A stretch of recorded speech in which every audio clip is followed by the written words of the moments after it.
या बातमीपत्राचे प्रायोजक आहेत pro rich look skin and hair studio. नमस्कार, पोलीस माझ्याच्या बातमीपत्रात आपले स्वागत।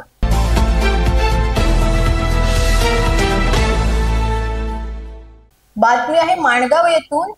तुतारी एक्सप्रेस रेल्वे गाडीवरती माणगाव स्टेशन दरम्यान जनरल डब्यावर अज्ञातांकडून दगडफेक करण्यात आली। सावंतवाडीहून संध्याकाळी मुंबईकडे जाणाऱ्या तुतारी एक्सप्रेसवर रविवारी रात्री माणगाव स्टेशन पार केल्यानंतर 3:30च्या दरम्यान जनरल डब्यावर कोणी अज्ञात व्यक्तीने दगड फेकून मारल्याने खिडकीच्या काचा फुटल्या। मित्राकडे पैसे असल्याचे पाहून एका तरुणाची नियत फिरली। त्यांनी मित्राला लुटण्याचा प्लॅन आखला। आपल्या सहकाऱ्यांनाच पोलीस बनवून त्याने त्याच्या कार्यालयात पाठवले। त्या सहकार्याच्या मदतीने त्याने त्याच्याकडून तब्बल 1 लाख रुपये उकळले।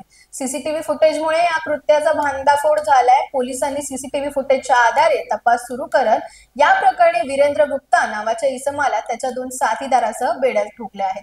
वकील अहमद खान आणि शिवानंद पांडे अशी उर्वरित दोघांची नावे आहेत। तर त्यांच्यातील एक साथीदार पसार असून मनपाडा पोलीस त्याचा शोध घेत आहेत। बातमी आहे पुण्यावरून। पुण्यातून एक धक्कादायक बातमी समोर येते। भाजपचे आमदार योगेश टिळेकर यांचे मामा सतीश वाघ यांचा खून झालेला आहे। पोलिसांकडून मिळालेल्या माहितीनुसार भाजप आमदार योगेश टिळेकर यांचे मामा सतीश वाघ हे घराजवळच मॉर्निंग वॉक करत असताना 4 अज्ञात इसमांनी त्यांचं अपहरण करून त्याची खून केल्याची माहिती समोर आली।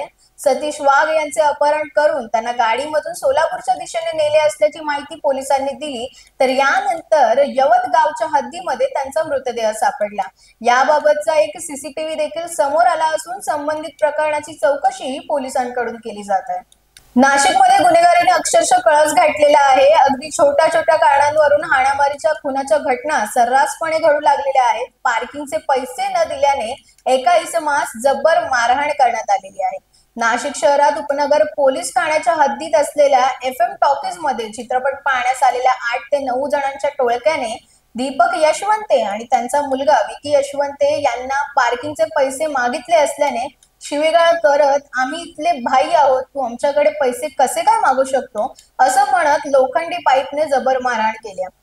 या दीपक हे गंभीरपणे जखमी झालेले असून त्यांच्यावर खासगी रुग्णालयात उपचार चालू आहेत। तर संबंधित घटनेप्रकरणी नाशिक पोलिसांनी त्या 7 ते 8 जणांवर गुन्हा दाखल केला असून पुढील चौकशी सुरू आहे।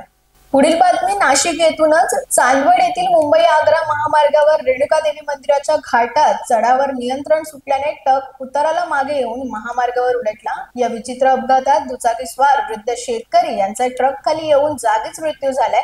तर छोटा हत्ती वाहन चालक हा जखमी झालाय। हा अपघात काल दुपारी 2 वाजता सुमारास घडला असल्याची माहिती मिळते। अशाच नवनवीन अपडेट्ससाठी आणि ताज्या बातम्यांसाठी पोलीस माझा न्यूज YouTube चॅनल सबस्क्राईब करा। तसंच आमचं फेसबुक, इंस्टाग्राम आणि ट्विटर अकाउंट फॉलो करा।